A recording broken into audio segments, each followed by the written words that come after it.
pues nada, nos encontramos aquí con Cristina Martín. Muchísimas gracias por acceder a esta entrevista y formar parte de este proyecto de P de Periodismo. Y nada, van a hacer una serie de preguntas referentes al coronavirus y para ver tu visión, ya que eres una profesional de la comunicación y sobre todo periodista de investigación, nos interesa mucho tu opinión. Comencemos. En lo que concierne a España, ¿cree usted que hay diferencia en cuanto a la velocidad de avance de investigación con respecto a China? Acerca de lo que ha ocurrido, te refieres, supongo, Jennifer, que te refieres a la investigación o supuesta investigación que se está desarrollando, porque yo realmente creo que brilla por su ausencia. Creo que los grandes poderes están impidiendo, grandes poderes que además son propietarios de los medios de comunicación globales, están impidiendo que realmente se desarrolle y se realice un periodismo de investigación. Desde luego, desde sus medios no lo están haciendo. No encontramos periodismo de investigación aquí en España, por ejemplo, ni en las televisiones, ni en la prensa convencional, ni en radios.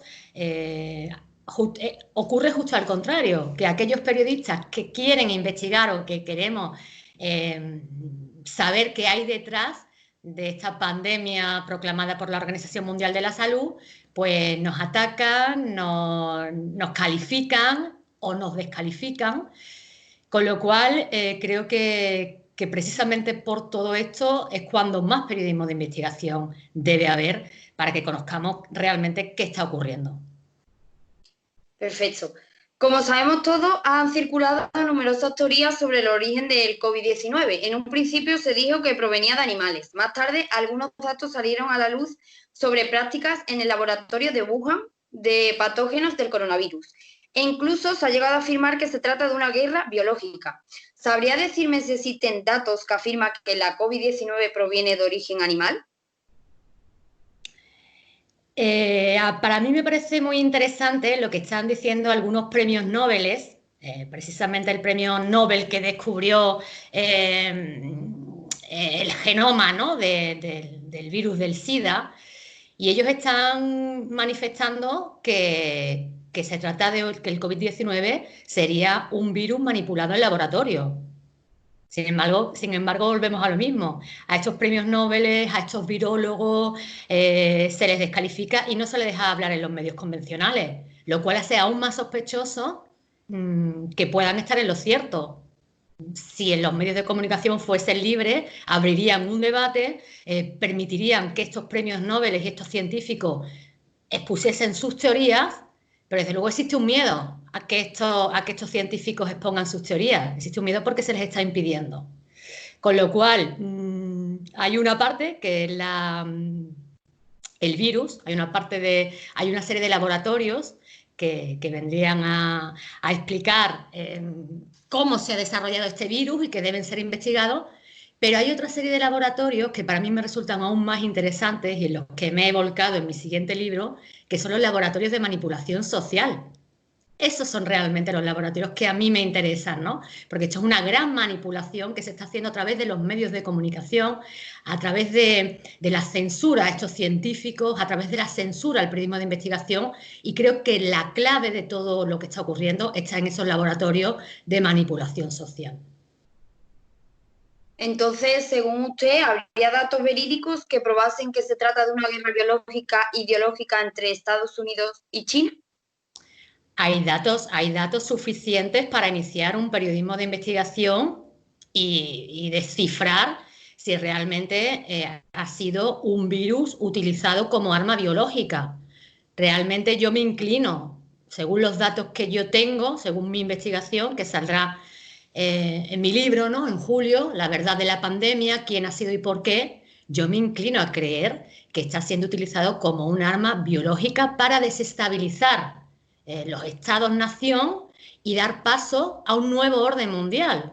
Estas palabras, este cambio, ¿no?, hacia un nuevo orden mundial, queda patente cuando incluso la ministra de Hacienda, la señora Montero, lo ha dicho en el Parlamento, ¿no? En el Congreso de los Diputados. Cuando el propio presidente Sánchez ha dicho la COVID-19 está acelerando cambios que ya se preveían, ¿no? Con lo cual ahí se ve una intencionalidad. La COVID no ha surgido de forma espontánea. Si está acelerando cambios que estaban previstos que sucedieran, hay que investigar qué cambios son esos y quién había previsto que sucedieran. Entonces, yo creo que hay una trama abierta para, como me preguntaban, ¿no? Si hay una guerra entre Estados Unidos y China, también hay un tema, una cuestión interesante, y es que después de 18 meses de guerra entre Trump y Xi Jinping, los presidentes de China y de Estados Unidos, habían firmado la paz. Habían firmado un acuerdo para continuar con el comercio entre ambos países. La primera fase de ese acuerdo se firmó en enero y estaban pendientes de firmar la segunda. Y justo en este momento de paz aparece la COVID-19. Hay elementos interesantísimos para el periodismo de investigación, muchos y muy interesantes. Entonces, en cuanto a su criterio, la teoría que tiene más peso para usted, es decir, la que tiene más datos verificados sería la de que ha sido creado, ¿no? Para mí tiene más datos para una investigación rigurosa y seria. Tiene muchos más datos porque te encuentras, por una parte, la hipótesis de que el virus hubiese sido creado. Y te digo, cuando ha sido creado no me refiero solo al laboratorio biológico, sino al laboratorio sociológico. Y por otra parte, tenemos una alineación entre los presidentes, determinados presidentes de gobierno, no en todos los países, una alineación absoluta hacia la autoridad de la Organización Mundial de la Salud. Todos hemos estado recibiendo noticias y viendo en los medios de comunicación cómo nuestro presidente, el ministro de Sanidad, todos reafirmaban las teorías de la Organización Mundial de la Salud.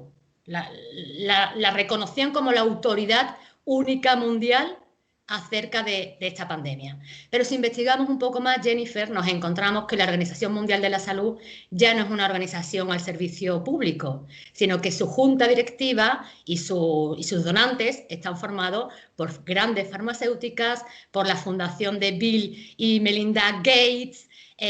Incluso el Partido Comunista Chino ha entregado una suculenta cantidad de dinero a la Organización Mundial de la Salud.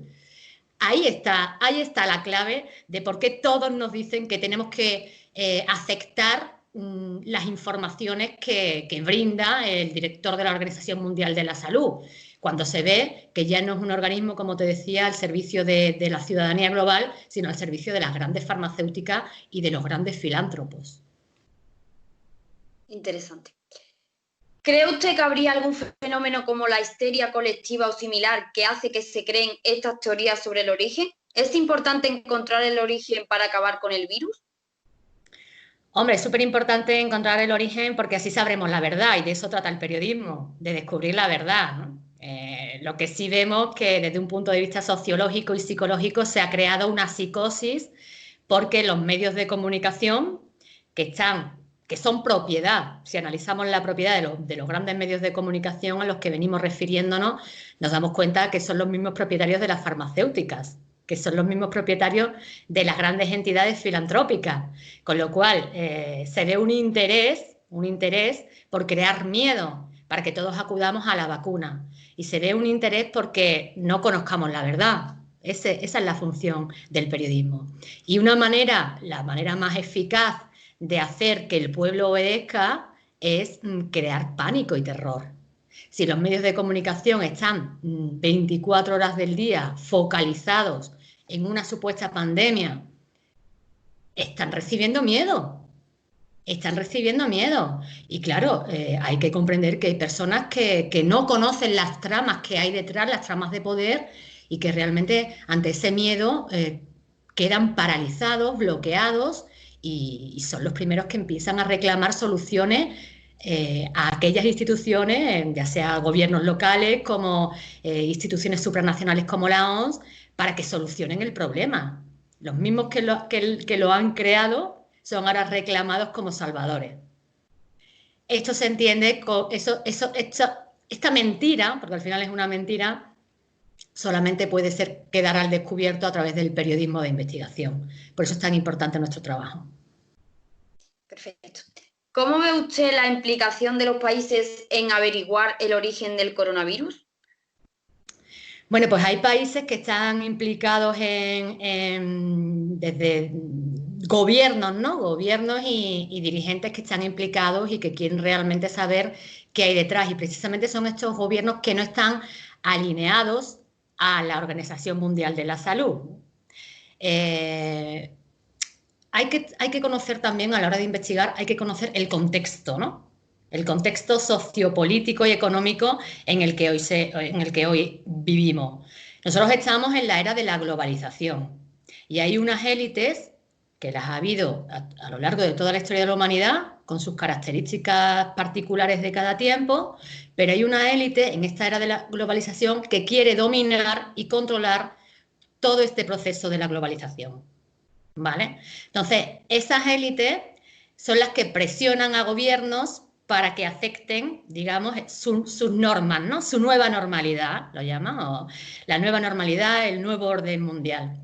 Bien, pues esas élites tienen enemigos como por ejemplo, y enemigos inesperados, como por ejemplo, un gran enemigo de estas élites que pretenden controlar la globalización, el principal es Donald Trump, es el presidente de Estados Unidos.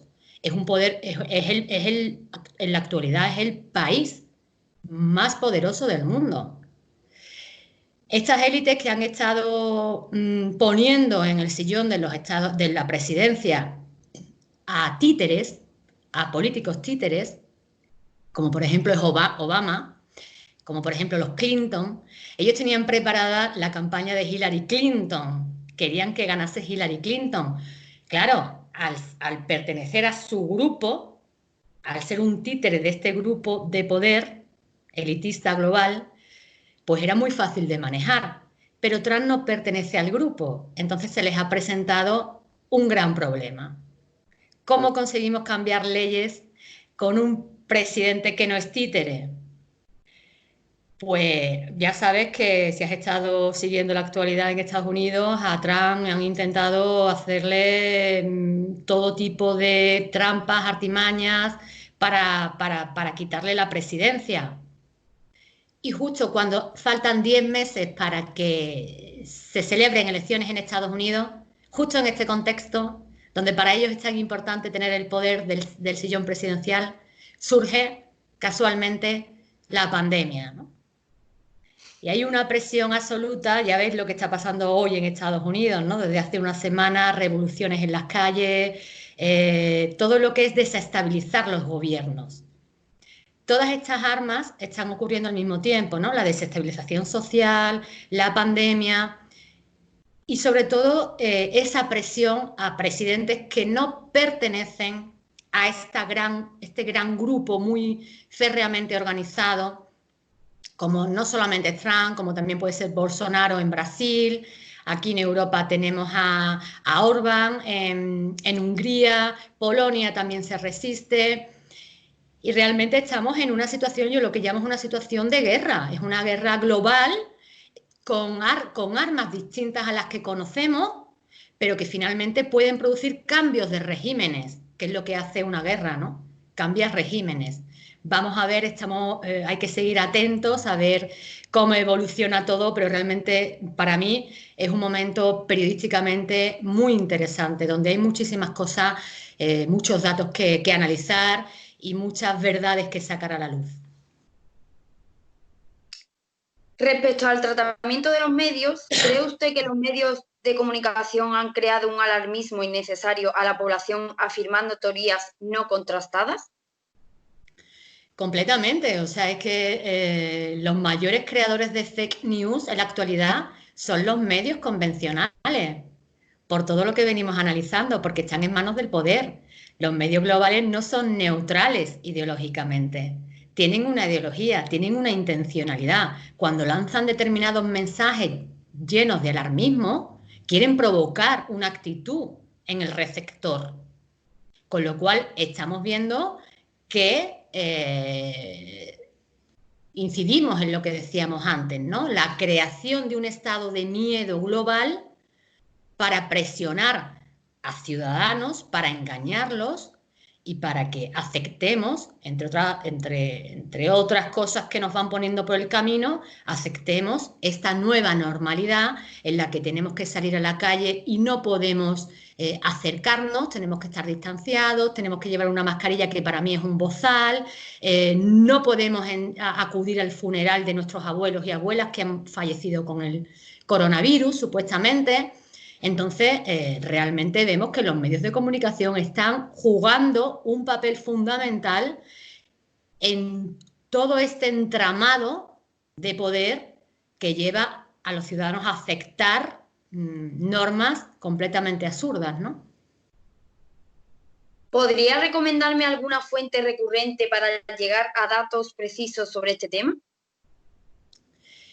Bueno, yo en este momento lo que me parece interesante también es recalcar que hace 10 años, en mi libro Los amos del mundo están al acecho, ya hablaba de la táctica. Ya hablaba de la táctica de la pandemia, ¿no? de la táctica de las pandemias, lo ponía en plural. En aquel momento analizaba lo que estaban haciendo con la gripe A y terminaba el capítulo diciendo vendrán otras. Esto es un laboratorio y vendrán otras porque necesitan obtener más datos acerca de nuestras reacciones, ¿no? Es lo que se llama el Big Data, sociometría y biometría, ver cómo nos comportamos ante los estímulos que nos lanzan desde sus laboratorios.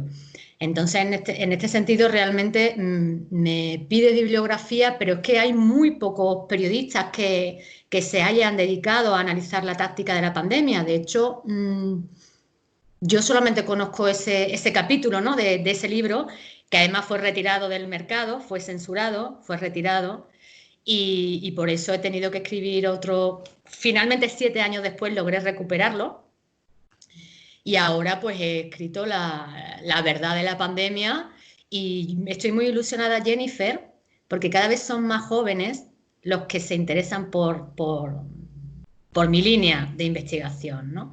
Sois cada vez más jóvenes los que os dais cuenta, creo yo, ¿no? Desde mi interpretación, os dais cuenta que realmente hay una intención de manipularos, hay una intención de no dejaros ser libres, hay una intención de perderos en el camino del conocimiento, de señalaros el camino por el que deberíais ir, y realmente si algo caracteriza a la juventud es precisamente una rebeldía que debe ser sana, que no debéis permitir que caiga en manos interesadas, y me siento muy orgullosa de vosotros, de que estéis buscando la verdad. Muchísimas gracias. Como te he dicho anteriormente, era la pregunta que te iba a hacer ahora mismo, y dijiste con tus propias palabras, falta poco para que aparezca otra nueva pandemia, porque de vez en cuando hay que dar un susto a la población y decirle quién manda aquí. ¿Cuáles son tus criterios para basarte en estas palabras que dijiste? ¿Por qué crees que te censuraron el libro? ¿Y crees que tenían miedo de algo?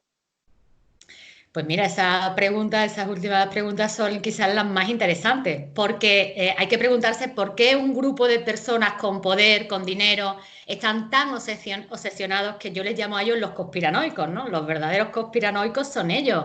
Están completamente obsesionados con controlarnos, con señalarnos el camino, y precisamente mis conclusiones después de 16 años estudiándolos es que tienen miedo. Realmente tienen miedo de perder esa posición de poder, de perder esa posición de privilegio, y tienen miedo de nosotros, o sea, tienen miedo de la sociedad.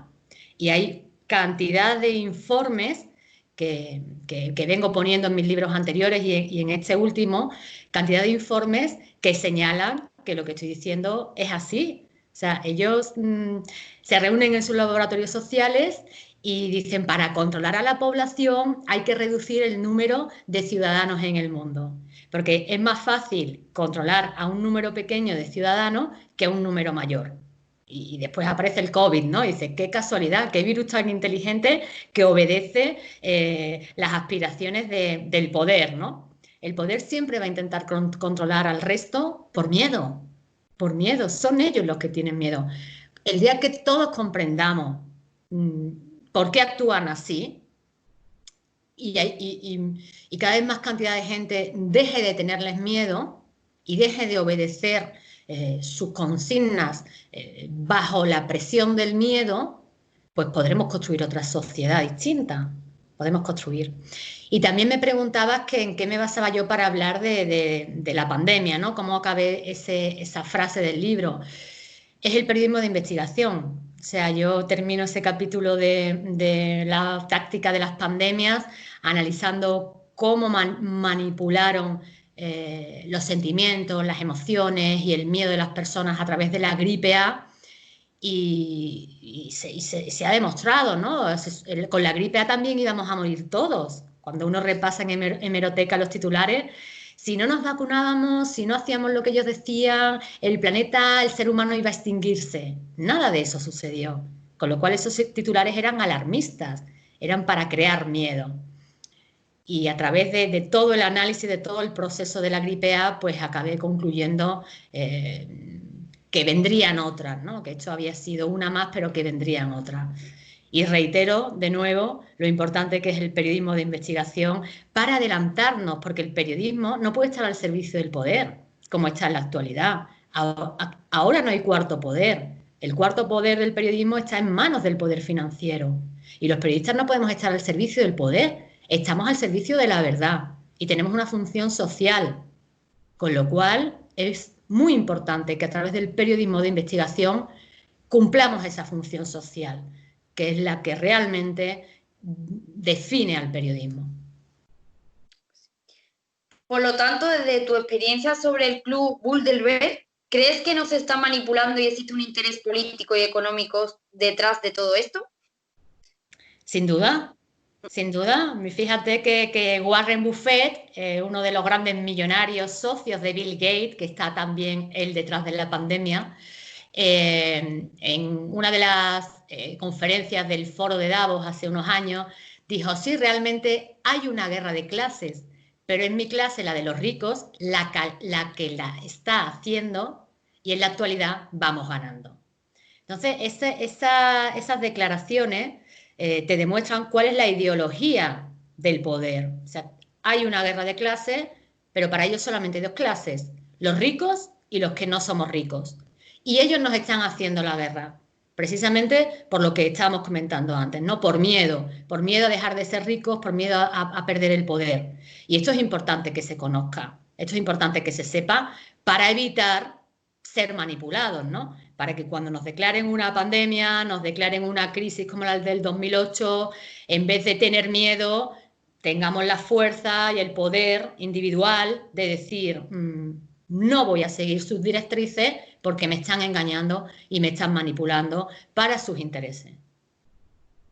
Perfecto. Pues para finalizar le quería hacer una pregunta sobre el libro actual que está escribiendo. ¿Aparecerán informaciones relevantes sobre la COVID-19 que nos harán pensar que no todo es lo que parece? Pues sí, precisamente, precisamente lo he escrito para eso, ¿no? Pues para que veamos que ni los buenos son tan buenos, ni los malos son tan malos, ni las informaciones que nos presentan en sus medios de comunicación, pues son reales y que realmente, pues, es muy importante que abramos los ojos porque lo que está ocurriendo es muy importante, Jennifer, porque se trata de nuestro presente y de nuestro futuro, del futuro de nuestros hijos, del futuro del trabajo, porque tienen un plan para controlarlo todo, organizarlo todo, crear leyes globales para que todos los países pasen por esas leyes y al final, pues todo lo que es el sector del turismo, que es uno de los más perjudicados en esta crisis y que realmente es el gran sector en España, pues puede acabar. El plan es acabar en manos de estos grandes conglomerados elitistas, ¿no? Que ya pretenden controlar la salud, pretenden controlar la alimentación, ya controlan los medios de comunicación, con lo cual creo que es importante que todos conozcan pues el trabajo periodístico de investigación que he hecho en la verdad de la pandemia, quiénes han sido y por qué. Por último, un consejo que nos daría a los futuros periodistas de investigación. Un consejo, bueno, pues creo que habéis nacido, estáis en un momento muy importante para toda la historia de la humanidad. Nunca el control por parte de los grandes poderes había sido tan ambicioso y tan exhaustivo, porque hoy tienen las nuevas tecnologías de comunicación y de información y de cultura que llega a todo el planeta y tenéis una labor muy bonita, muy importante y también difícil que hacer, ¿no? Los grandes retos yo creo que son maravillosos para sacar lo mejor de cada persona. Tienes que ser, tienes que enfrentarte a obstáculos, ¿no? Para que tú, como periodista, finalmente puedas hacerte la pregunta tan importante que nos planteaba Sócrates, ¿no? ¿Quién soy? Conócete a ti mismo.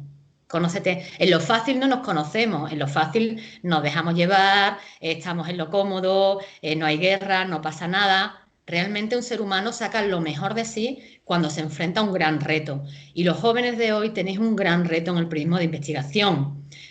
No vais a poder, quizás no vais a poder realizarlo en estos grandes medios globales que están en sus manos, pero también tenéis las nuevas tecnologías, también tenéis otros medios, también tenéis otros modos. Y después también podéis estar dentro de estos grandes medios de comunicación, aflorando vuestro ingenio para vencer a la censura. Me parece que tenéis un reto maravilloso, que tenéis una responsabilidad muy grande, tenéis una gran responsabilidad, porque la información que publicáis es vuestra responsabilidad, ya que a través de la información podéis cambiar a las personas, podéis cambiarlas para bien o para mal. La información, la comunicación es el gran tesoro de la humanidad, ¿no? Y con ella podéis hacer hasta magia. ¿Cómo puedes cambiar la mente de una persona, el corazón de una persona, dependiendo de la comunicación, dependiendo de la información que le des? Creo que puede haceros crecer como personas el proponeros que queréis ser buenos periodistas de información y que vais a buscar la fórmula para hacerlo. Más que nada porque todos os necesitamos, así que poneros a la labor. Muchísimas gracias por la entrevista y por tus sabias palabras, sobre todo hacia los jóvenes, y ha sido un placer. Pues muchas gracias, el placer ha sido mío y espero que saques muy buena nota con este trabajo, Jennifer. Gracias.